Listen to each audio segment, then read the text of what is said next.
Good evening, everybody. Hopefully everyone can hear me. I don't think we had any music on our lovely little intro. Apologies for that. But I'm Betsy Fisher-Martin and the Executive Director of the Women in Politics Institute here at American University. And welcome to our virtual series, Women on Wednesdays. We are glad you are here to join us today.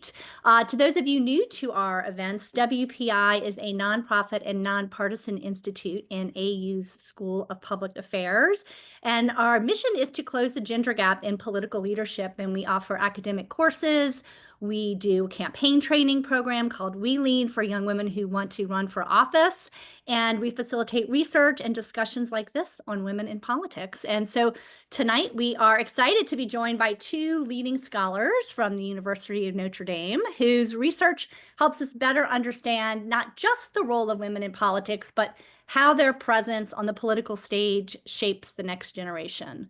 David Campbell and Christina Wolbrecht are the co-authors of See Jane Run: How Women Politicians Matter for Young People. It's a terrific and timely book that explores what happens when young people, especially young women, see women in political leadership. Spoiler alert, it matters a lot.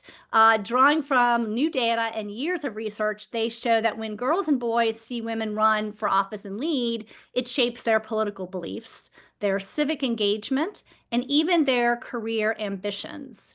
And the effects are more than symbolic. They are lasting and they are measurable.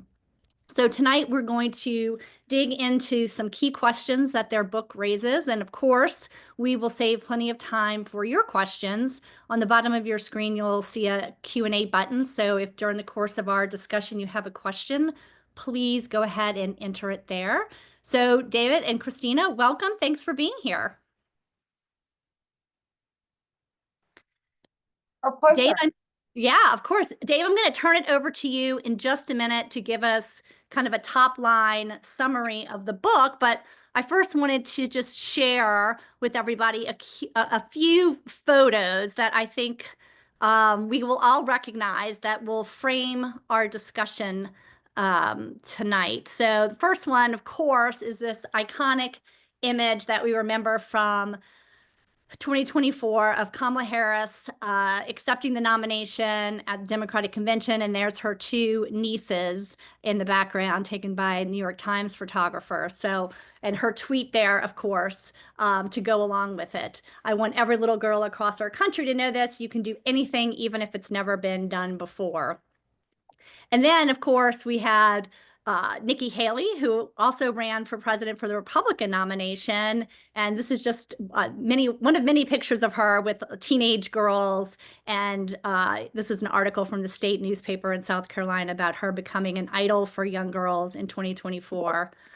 And then Hillary Clinton, of course, in 2016, after she lost, to all the little girls watching, never doubt that you are valuable and powerful and deserving of every chance and opportunity in the world. And Geraldine Ferraro, 1984.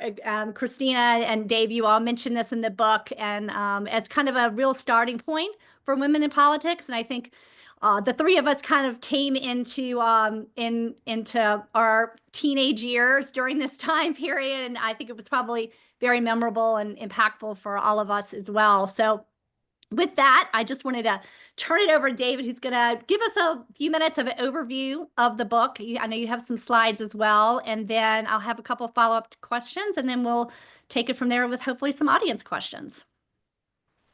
Well, wonderful. It's great to be here. I appreciate the invitation from the WPI and I noticed in the opening montage, I have always referred to this institution as American University, but I saw a sign that identified it as the American University. So I will be sure to identify it. I think we answered either. You're not like Ohio State? You haven't trademarked? Right. Well, thank you very much for that generous introduction, Betsy. Sure. I, along with Christina, we're here to talk a little bit about this book of ours. And I'm just going to give a brief overview of some of the things that we find in the book or ask in the book, and then I'll hand it over to Christina. But to kick things off, I thought I would share the origin story of this book. And Geraldine Ferraro is actually an important part of this story. And you'll notice behind me, I actually have a poster from Geraldine Ferraro's campaign in 1984. That is not a reproduction, that is the real thing. Wow. Um, and it's I think, a nice segue into what got us started working on this topic. Christina, could you move to the first slide? I'm gonna find out. There we go. Many, many years ago, when I was in graduate school, I was working with some data from a data set called Monitoring the Future. This is a massive study. It is done every year. It involves surveys of high school students, and it's mostly about their use of drugs and alcohol and those sorts of things. But in addition to those kinds of questions, this data set also asks whether or not young people are interested in politics or whether they see themselves as politically engaged. And what you're looking at is a graph that shows adolescents, so high school students' political engagement from 1976 all the way up to the early 2000s. And of course, one thing you'll notice is that the lines are going down for both boys and girls. But there are two interesting moments of divergence where you see the line for girls going up while the line for boys remains downward. In fact, Christina, could you flip to the next slide just so we can point that out? The first of those points in time is right after Geraldine Ferraro was the first woman to run on a major party ticket, of course, as Walter Mondale's running mate. And the second was immediately following 1992, which of course is known as the Year of the Woman for the record number of women who ran for Congress that year. This was very interesting to me. And eventually Christina and I ended up working together at Notre Dame. And I asked her whether she was aware of anybody ever having written on this idea that maybe young people and young girls in particular get more interested in politics when they see women run for office. Seems from this graph like there's something to that idea. And we looked into it, and yeah, it'd been a little bit done, but not much. But we decided that we would sort of sink our teeth into this question. And we actually published a paper with the same title as the book, See Jane Run, which kicked off what has now been almost a 20-year research enterprise as we've investigated what we call the role model effect. What happens to young people, both boys and girls, actually? What happens to young people when they see women run for office? And so in order to frame all of this, I'm going to take just a couple of minutes, I promise, and lay out the research questions we're interested in and then the theoretical foundations. Then I'll hand it over to Christina and she'll talk a little bit about what we found. So Christina, could you flip to the next slide where you will see our continuing motif of the Dick and Jane books, because we just couldn't resist leaning into this motif of these children's books about seeing Jane run. The big picture here is we're interested in a series of research questions. Does the presence of women politicians, so when women run for office, does that influence, first, beliefs about women's capacity for leadership? Do young people become more likely to see women capable of holding elected office, governing an office? Are they fit to rule? Second, does the presence of women politicians change young people's beliefs about the political system itself? Do they see the political system as being more responsive? Basically, do they see democracy working? And then thirdly, and this really was the question that kicked it all off from those spikes in 1984 and 1992, do women politicians influence the political engagement of young people, and maybe young girls in particular, including their ambition for office? Do they envision themselves running for office one day? And if we're talking about women politicians as role models, that is the quintessential example of a role model. You see a woman run, if you yourself are a woman, you think, well, maybe I could do that. Maybe that's something that is a possibility for me. And if we're talking about teenagers, it means they're looking forward and imagining themselves as an adult. Is running for office something that might be in their future? Now, these were our research questions.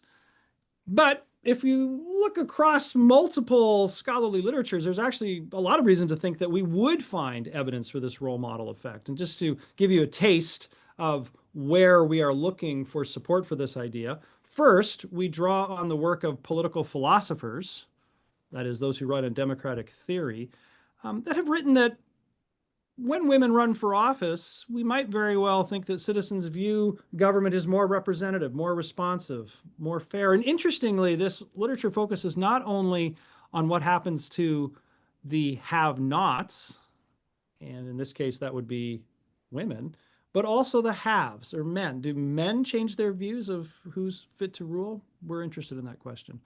Secondly, we draw on a literature in psychology that is called social role theory. And it looks at the fact that when we have the overrepresentation of men in political roles, although this actually applies to all sorts of professions, but specifically in politics, does that communicate that politics is not an appropriate role or an appropriate place for women? And then contra that, when women run, and therefore they're running counter to this overrepresentation of men, does that lead to a change in attitudes? And then lastly, we draw on a literature in our own discipline of political science, which has found that the presence of women politicians can, at least under some conditions, draw interest and attention. It can spur engagement and help close that gender gap. And our work definitely contributes to that literature, although our contribution is that we are focusing on young people and what happens in those impressionable years when one is going through their formative period of political socialization. So with that in mind, I've laid out our research questions, why we think there's something to this idea. I'm going to pass it off to Christina, who'll tell us a little bit about what we've actually found in the book. Yeah, so we want to make sure we have lots of time for engagement with those of you in the audience and to talk about the kind of questions you might have. But we thought we'd give you just a taste. One of the things that people who've read this book come away saying is, my goodness, there's a lot of data and a lot of findings. So we're hoping to give you a few major findings and sort of spark your interest in the broader project. So one of the things we do in this book is really try to focus in on when should we expect women politicians to play this role of inspiring, of changing how we think about women's ability to do politics, for changing people's views of democracy. And we really sort of note a number. There's really mixed findings in this area in the past. And what we're trying to do is sort of make sense of all of that and think about where should we expect to see women as role models. And so as Dave just mentioned, we think particularly it's important to be looking at young people. If an old, cynical woman like myself sees one more woman run for office, probably doesn't change my views dramatically or my political interest. But for younger people who are really coming into and learning about the political system, we really think that they're the audience, again, because of psychologists have told us for a long time, these are really the impressionable years when we're really shaping our views about politics. We also focus specifically on candidates, so women as candidates rather than women as office holders. The idea is simply that that's what campaigns are. They're reaching out to people, and if we think young people are going to be affected by women in politics, it's probably most likely to happen when these women are directly reaching out to the public. Similarly, we're really interested in women's visibility. Again, for women to impact the way that the public feels about politics, they have to actually be visible. And so we look at women candidates for major offices like the Senate, governor's offices, etc. Along those same lines, it helps if those women candidates are viable. So if you're this sacrificial lamb in a district where the incumbent's going to win by 80%, probably that woman challenger isn't making a big difference in how people see politics. But when women are competitive or win, but I should say either one works. You don't have to win to have the impacts that we find in our book. That's when we think they're going to make an impact on how adolescents understand politics. It helps, ironically, if women are path breaking. Maybe they're running for an office that's already held by a man. Maybe it's 1992 or 2008, 2018. And lots of people are talking about how many women are in politics, et cetera. Those are the times when we sort of emphasize how path-breaking and novel these women are, that they have the biggest impact. And finally, in the book, we talk a lot about whether or not you literally, if we ask you, do you know if any women ran, right? Are you actually consciously aware that there are women running in your district or your state? Is that necessary for women to have an impact? Or is it enough that you're just sort of out there in the zeitgeist, that we're just aware that there seem to be more women in politics? And so that's another thing we explore in the book. So we just want to again give you some top line findings and sort of what we see as an important conclusions from this book. And so Dave laid out those 3 questions. In terms of beliefs about women's capacity for leadership, we actually find it is among Republicans, both girls and boys, who become much more positive about women's capacity to be leaders when they're exposed to actual women candidates, Democrats or Republicans. We kind of think of this as both Democratic boys and girls, if you look at the data, have sort of reached a ceiling. They're already pretty positive about women as political leaders. But what we see is that exposure to women politicians helps their Republican boys and Republican girls sort of catch up with where Democrats are. It's not just their beliefs about women leaders, but we also include measures of just sexism, and exposure to women politicians leads Republican young people to become less sexist. In terms of beliefs about the political system, we find that in general, girls become more positive about the political system. They're more likely to see it as representative, as speaking to what people actually need, et cetera. We see this in a lot of our sort of normal studies. We've also seen this in some earlier work we did on the impact of 2016 and 2018, right? So in 2016, we have the first woman running for, nominee of a major party. Dave and I certainly were paying close attention. Boy, we've been studying these role models for a long time. What happens when there's a woman at the top of the ticket? Of course, Clinton loses in 2016. And what we're able to see in our data is that Democratic girls in particular become very negative about the political system. They don't think it's representative, right? They've seen how Clinton was treated. They see her lose to someone that they probably see as less qualified, et cetera. And we really see sort of a falling off in girls' confidence, Democratic girls' confidence in the political system. But of course, I'm guessing that most of the folks here know what happened next. So in 2018, we get this huge increase, partly fueled by organizations like Women Lead that Betsy already mentioned, in women running for office. And sure enough, what our data show is that after 2018, those same Democratic girls rebound.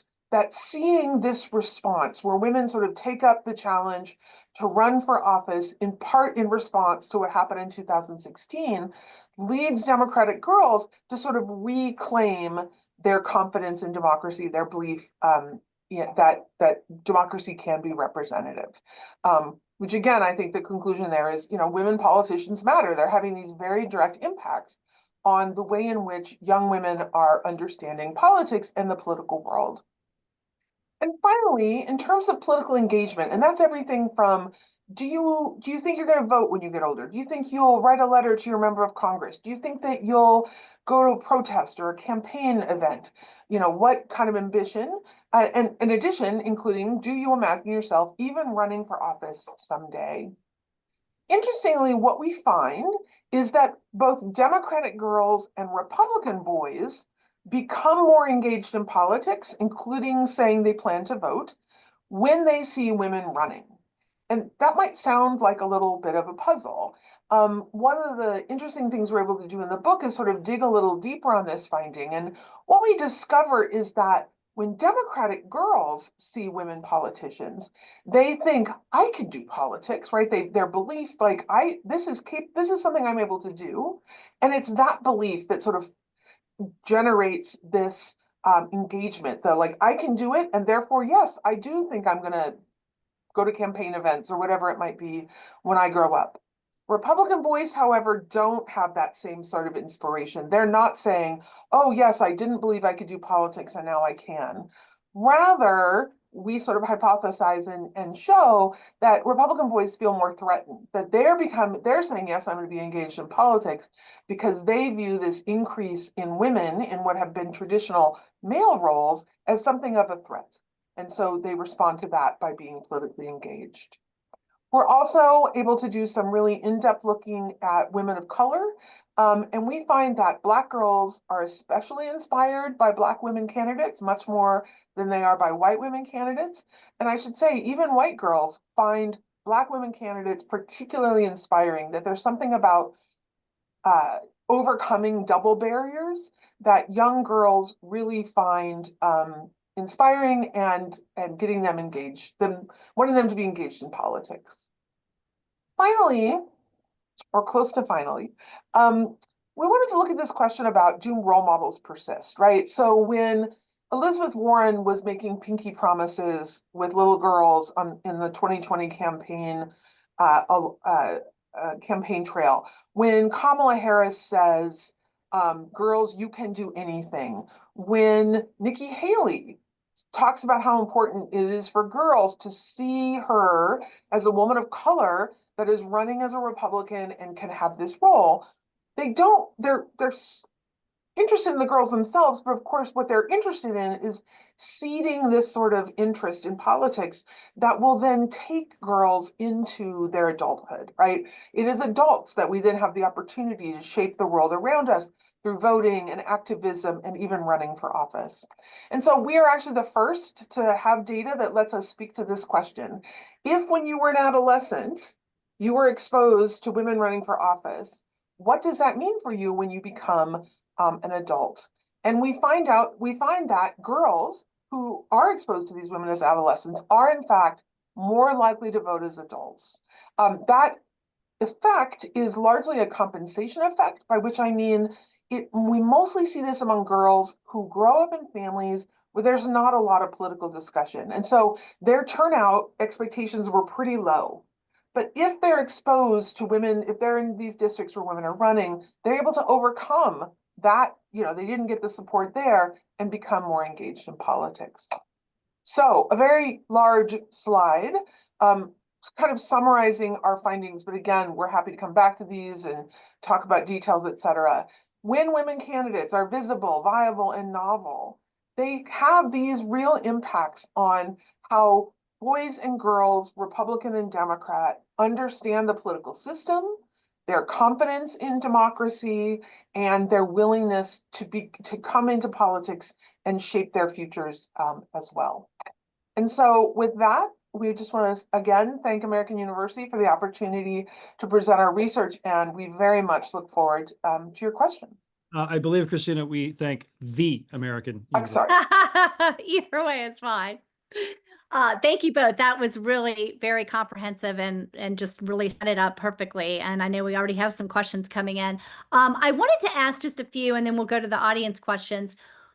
I always joke and say, it will be great one day when we don't have to have a Women in Politics Institute, right? Like when it's not novel and new anymore, and it's just, yeah, whatever, right? So does that role model effect end as more women actually hold office? What did you find there? We're looking at each other like, who wants to answer this one? So that's something that we, Betsy, think a lot about. Yeah. Even in the 20 years that Dave and I have been doing research like this, the number of women running for political office has skyrocketed dramatically. And so in a very real way, our research would suggest that as women become more normal, if they're not the first woman to ever run for that office, if they're not always running against a man because that's who all the incumbents are, that we actually would expect that eventually younger children grow up and think this is something both boys and girls do.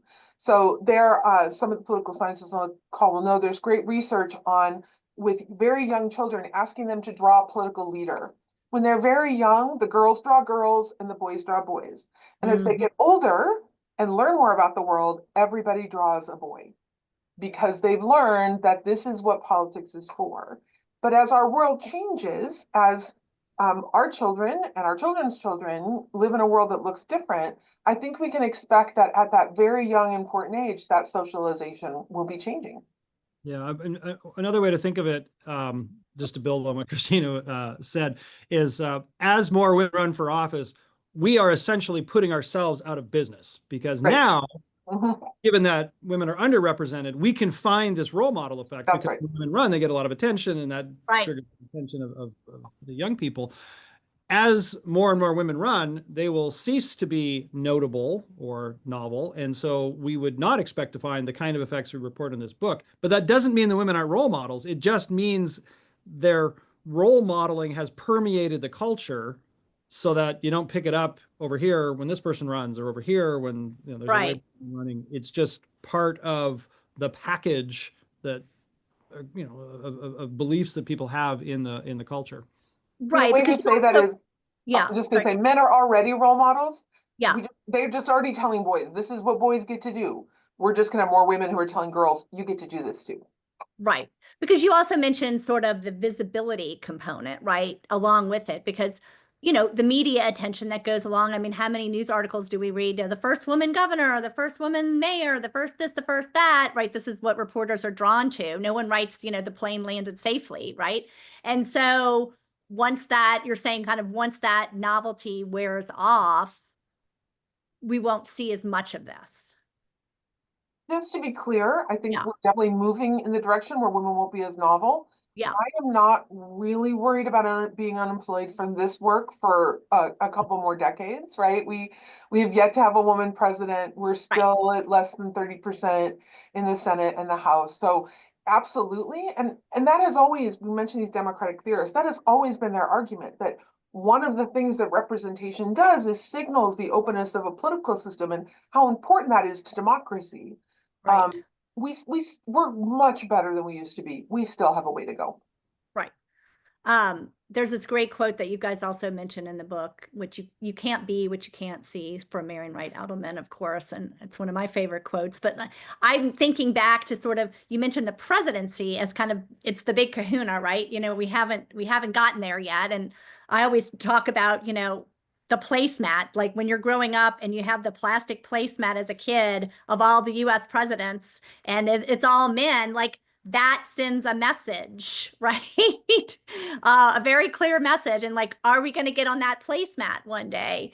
But talk about the role of the presidency, sort of that last big vestige. And, I know the research of the book you all did, and you mentioned this in the preface, you did during the campaign, so after the results of the election. But how, and you also say that it doesn't matter if you win or not, you just have to be viable and out there. But when it comes to the presidency, how much of a setback is it when we have had two women as Democratic nominees, neither of which has been able to win? You ask a very good question, and I will do my best to answer. And Christina, no doubt, will have profound thoughts as well. But I should note that our book is not about the presidency. Right. We focus on these other offices. And the reason for that is simply that the presidency as a national office doesn't give us any variation in any given election, because if Hillary Clinton is running for office, she's running nationwide. Whereas if we're looking at senators or members of the House, there's variation across the country. Mm-hmm. But that's a cop-out. Of course, we care about the presidency.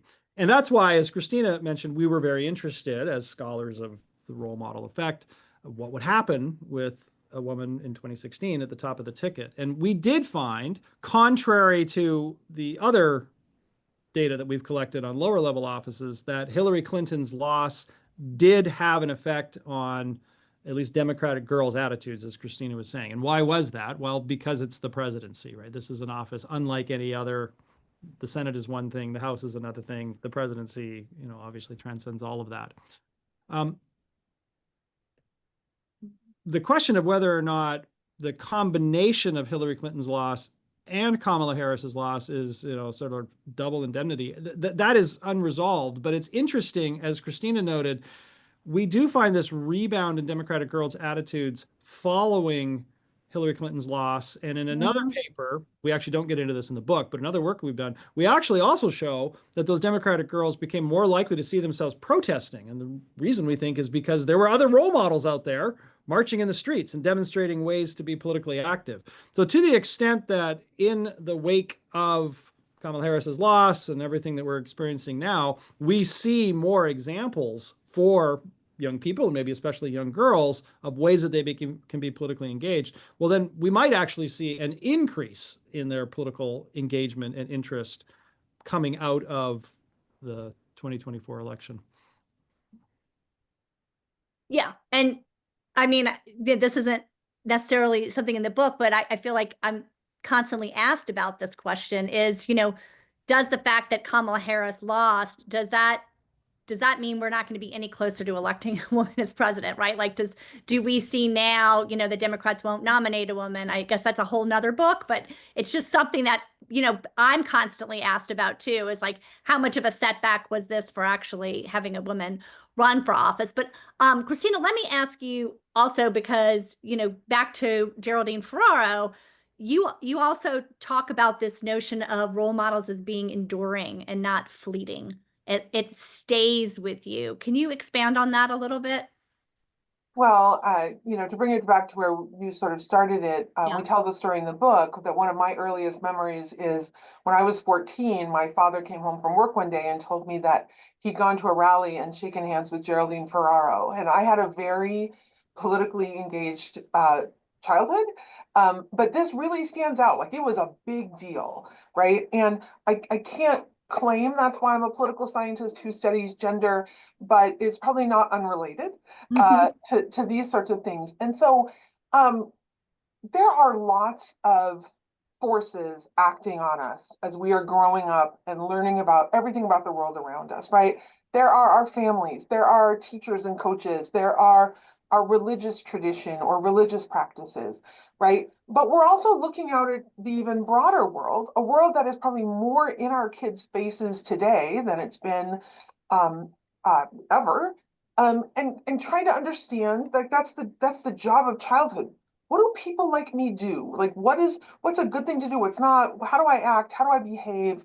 What beliefs do I have? And so it's hard to study adolescence. And so we were really pleased to be able to bring this much data together. You can't just walk up to kids and ask them questions without their parents' permission. But then to be able to trace those kids to when they grow up is even harder. Young people go all over the place, right? And so it's been hard to sort of see that impact. And the fact that we found some data where we could, data I should mention that was produced and kept by the Department of Education Center for Education Statistics, which has recently been eliminated. But that data finally let us sort of look at this question. And so lots of things are going to affect whether you vote as an adult. But early on, being put on a path to see this is something that people like you do is something we have every reason to think is going to kind of stay with us for the rest of our lives. Voting is also a habit. So if you help people vote right away when they're become old enough or early in their lives, they are more likely to keep voting as time goes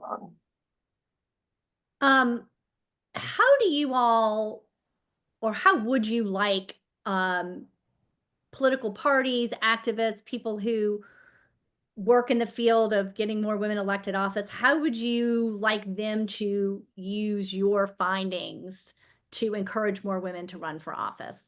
What's the takeaway that would be valuable there? I'm going to answer that question. I also peeked at some of the other questions, and this will be a perfect opportunity to answer sort of some of the questions that are coming in. There are a lot of different ways, a lot of different reasons why we might think, from a normative perspective, what is best, that we should have more women in political office. That might just be, look, in terms of fairness, if we really believe that everyone's got a shot, or most people have a shot to sort of play this role of speaking for the people, and women are systematically lesser everywhere, then probably there's something about the selection process that's not fair. And we should make sure that political power is available to everyone. That's what a democracy means. We all have equal power. right? So that might be the reason. Mhm. The reason might be that we know that when women get into office, there's piles of research on this, that there are ways in which they are different kinds of representatives. They frame questions differently. Their constituent service is, most research suggests, better. They maybe bring up issues that weren't being raised before, right? Our medical bills should include breast cancer, and we should think about the impacts of incarceration, not just crime, but what that means for communities and families, right? And so if we think something's missing, if we don't have everybody in the room, that's another reason that you want to have more women in politics. So we're not suggesting the best reason to have women in politics is it will teach young girls that they belong in politics. And in fact, we don't even want those young girls in politics just to be in politics. What we're saying is one of the impacts out of many is that they're also sort of challenging an idea about who politics is for. Certainly this is true. There are similar studies that look at the impacts of having more uh, uh, uh, elected officials of color, for example, that might be meaningful. Dave and I both live in South Bend, Indiana. Thinking about LGBTQ representation, our former mayor was the first gay member of a cabinet, right? All those sorts of things. With women, though, we're talking about a tradition going back thousands of years that like women don't belong in politics. This is men's business. And so it's going to take a lot to sort of challenge those really fundamental ideas in our culture. If I could add, I think another practical point that both parties, all parties, I guess, even third parties, should take into account. While our book focuses on whether or not you get engaged in politics, and we take the students or the young people's partisan identity as a given, it's not much of a stretch to think that if you got excited about Hillary Clinton or Kamala Harris, and that's what brought you into politics as a young person, you probably have a loyalty or an identification with their party.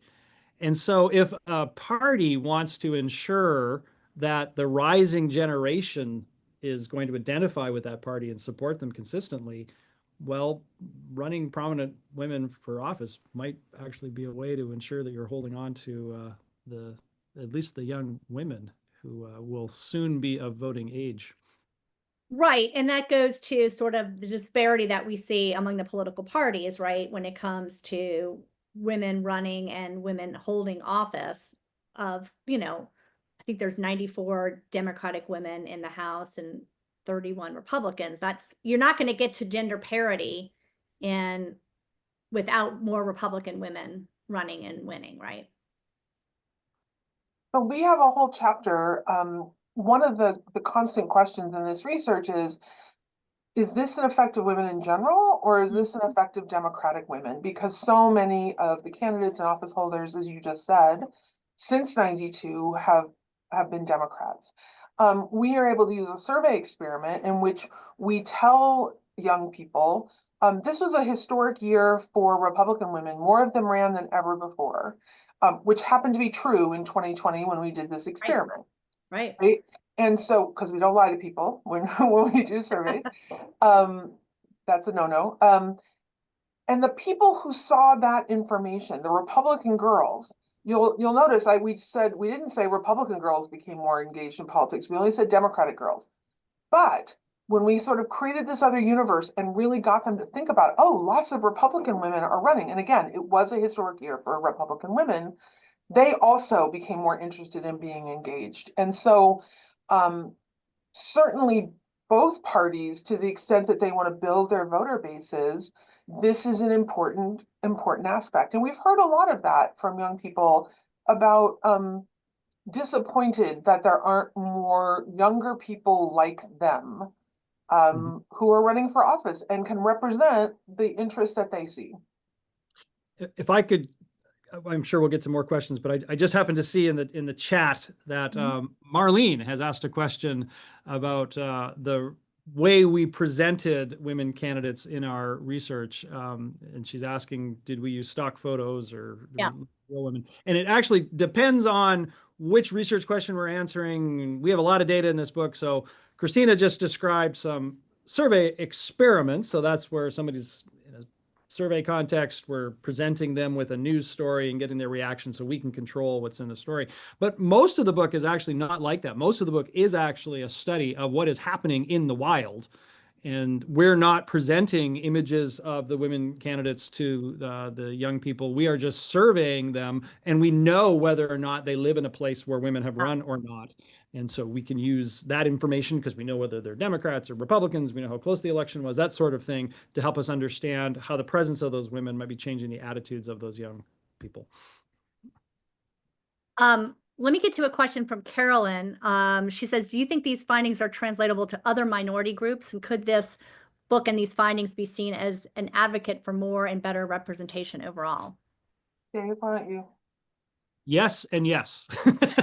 So other minority groups, as we mentioned, one of the questions that we do look at in the book is, what if it's not just a woman running, but a woman of color, and how does that affect the attitudes of young people of color, but also white young people?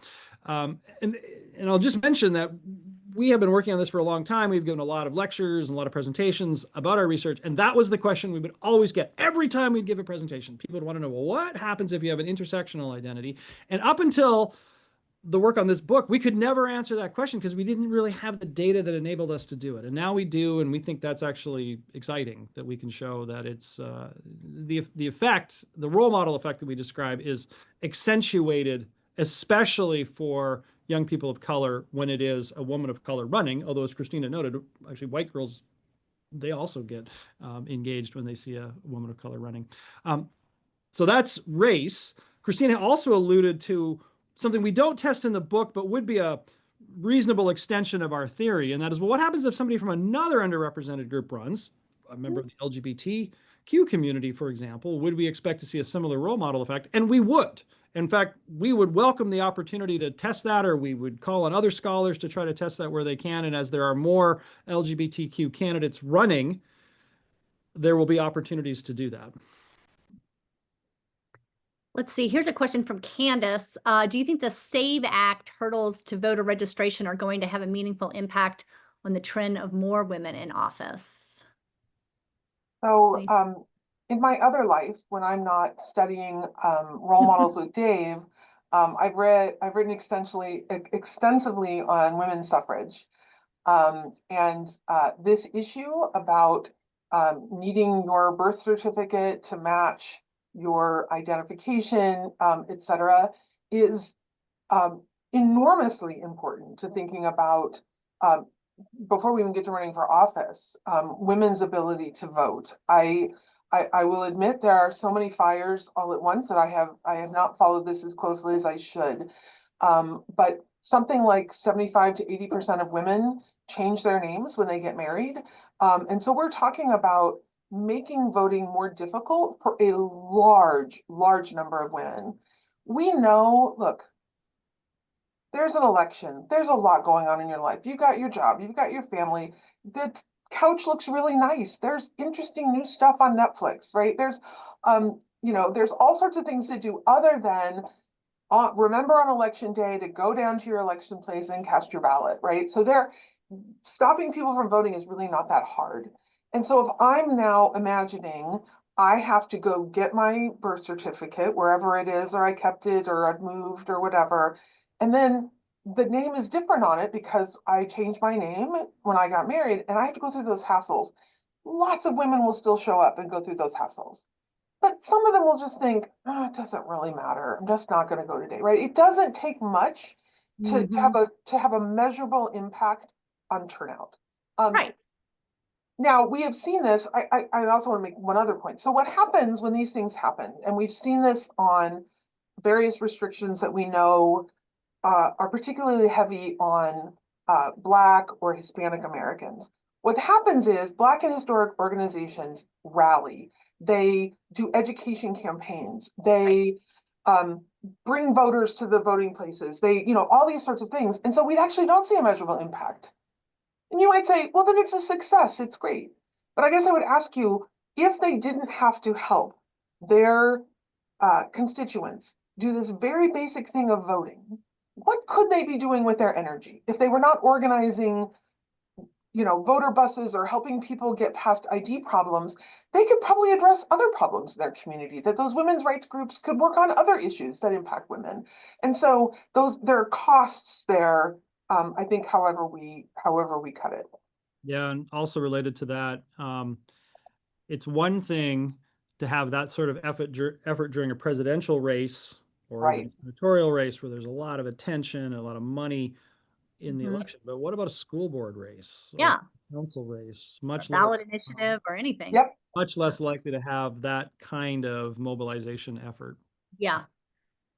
Kathy has raised an interesting comment that I wanted to peg a question off of. She's from Massachusetts, and she said she was inspired by Mayor Wu, the first female mayor in Boston, of course, that had her baby on her shoulder testifying in Washington and standing up to Trump's immigration policy. And of course, first female governor and first female lieutenant governor and AG, auditor, go Massachusetts, right?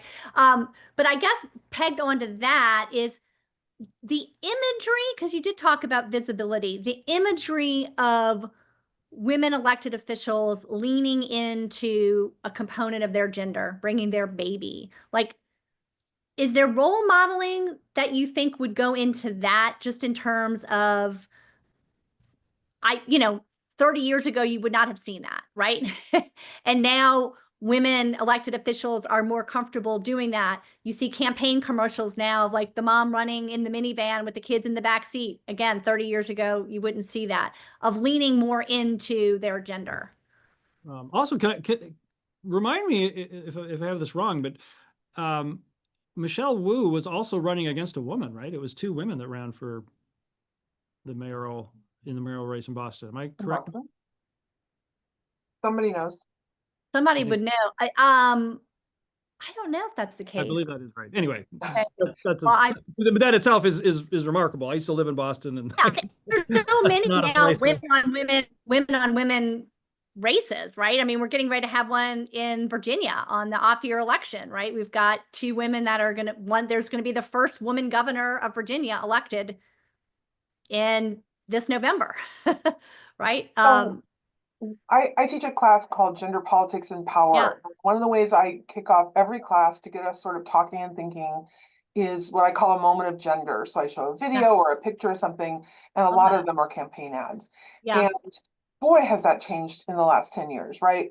I'm forgetting Teach Out's first name, but when she ran for mayor, she did a picture of, she was like literally having an ultrasound during the exam. There have been more than one candidate now who has breastfed during a campaign ad.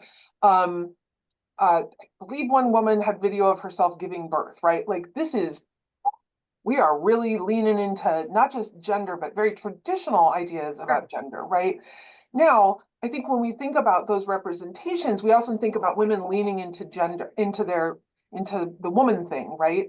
And certainly there's interesting things to talk about how much Republican versus Democratic women do those sorts of things. I think most of the ads I think about, as opposed to say Kay Ivey in Alabama, who has an ad where she's shooting a gun, right? Which she's doing some different sort of, coming up against gender. But I guess I would also say it's important to think that men candidates also lean into masculinity or not, right? And so in the last 20 years, we've seen both the Instagram accounts with the playing with the kids and the being a good dad sort of thing, which, short of John Kennedy with his kids in the Oval Office, right, was not very common. And men, my students do papers on these sorts of things. My US Senator in a tight black shirt standing in front of the wall in Texas, right? That's masculinity. That's that sort of strength. And so we live in an interesting time in which women have so many more opportunities than they've had before, but also a time in which there's a great deal of conflict over gender roles. And so this idea that where motherhood used to be, oh, how can you run for office if you have children, that women now see that as part of the argument for why they would be, I understand what it's like to be a mother. I care about children, right?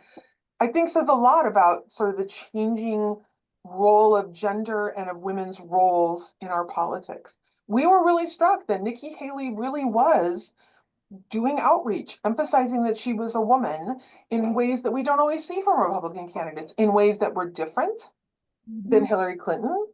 Kamala Harris also, the way that she dealt with gender was different than Clinton, different than Nikki Haley, et cetera. And so this really is a choice that most candidates have to make about, as they present themselves as a person, how is gender part of that presentation? Let's see. Here's another question. What barriers do you think might limit the effectiveness of women politicians as role models in changing societal attitudes toward gender and leadership? So barriers. Oh, I'm sure Dave will think of things as well. I think one is those stereotypes still exist.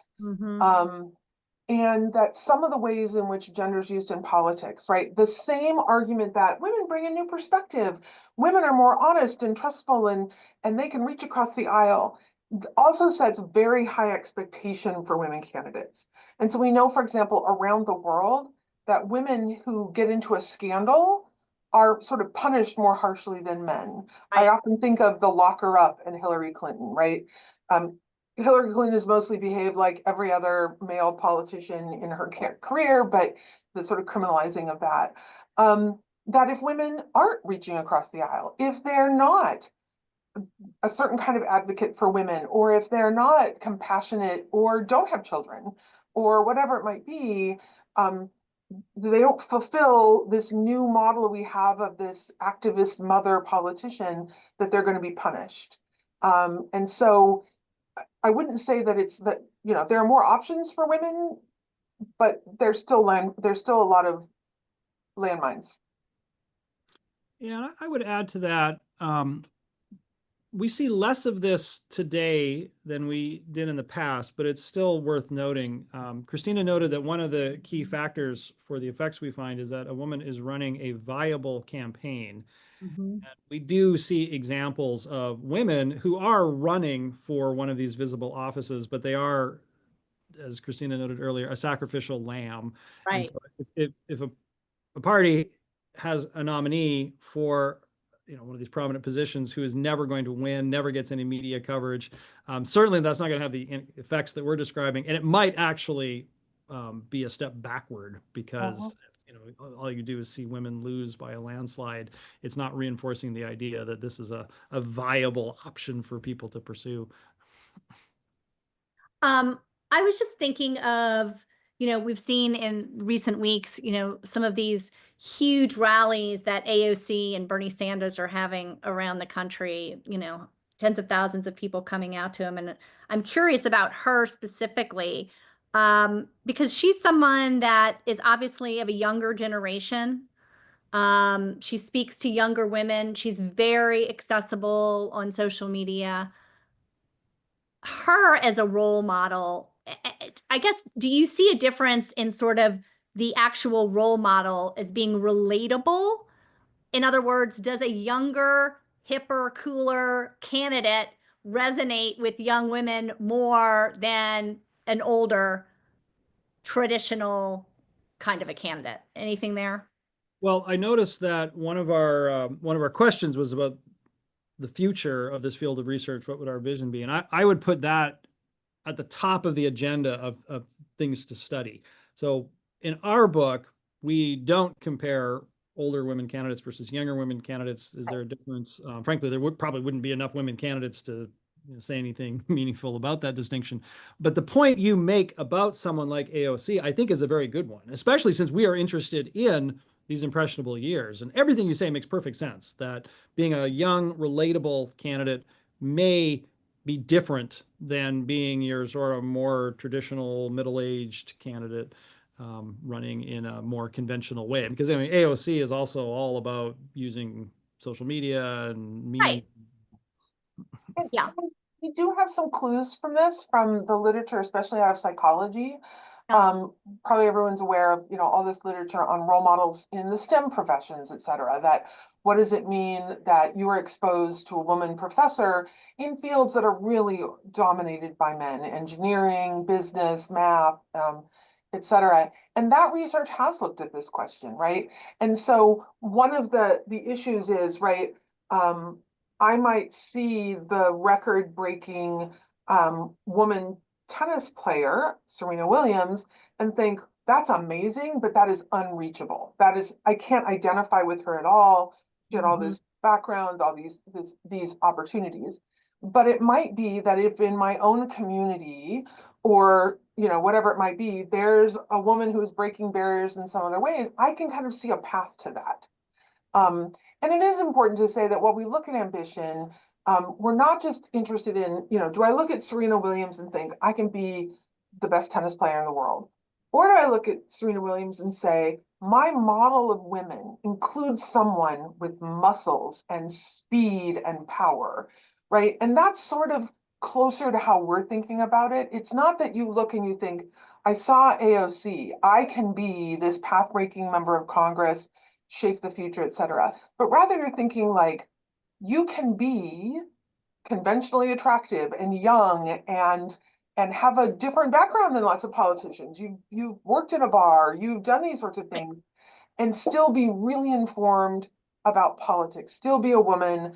And that I think is where her power really lies, is making, you know, you and I, if you Google professor or politician cartoon or something, you know, there's still these really strong stereotypes, but people like AOC are really, I have no patches on my we do not have jacket flannel. Yeah, do we not have like the plaid jacket and a cigar and like our pipe and a hat? I would say I was going to have a pipe, but I thought that was a bit. Dave might though. He might have patches. I don't know. But so Christina, you're the mother of Jane and Ella. And so I loved the call out at the end of the book, and I'm a mom of an Ella too. So you call out of suggestions on how your next book can have the name Ella in a title, since Jane has caught this one. So my daughter Ella was born in 2004, and Dave and I published our first article, which was also called Who Jane's Run. See Jane Run, I know the name of our book, in 2006. And then my Jane was born in 2007. And the first time I talked to Dave after that, he said, I'm only going to ask you this once. Did you name your daughter after our article? I want the record to show that I did not. That's very important. So yes, my daughter's name is on the cover of this book. And so I also dedicated it to my older daughter, Ella, because Jane got the cover. We had a book launch here at Notre Dame, and the outside speaker came and talked. Had also seen that comment in the acknowledgments, and she suggested if we got the book translated into Spanish, She Runs would be Ella. I should know the Spanish word for runs, but that we might be able, the Spanish version, and my daughter speaks. There you go. Okay, good. Would have Ella in it, so that may save me from whatever internal family conflict I have drummed up by this. I love it. Well, I'm all in favor of more Ellas in the title, so that's a good one. So thank you both so much for spending your evening with us. The book is terrific. We have links in the chat, of course, if anyone anyone wants to buy that.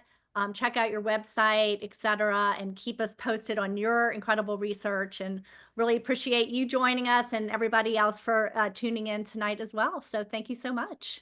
Yes, thank you. And I apologize to those questions we weren't able to get to, but we have read them. We're processing them. If you want to follow up, feel free to do so. And if you want to know if young people really are Democrats or Republicans, we talk about that at some length in the book. So thank you for that question too. Perfect. Thank you. Thank you. Here.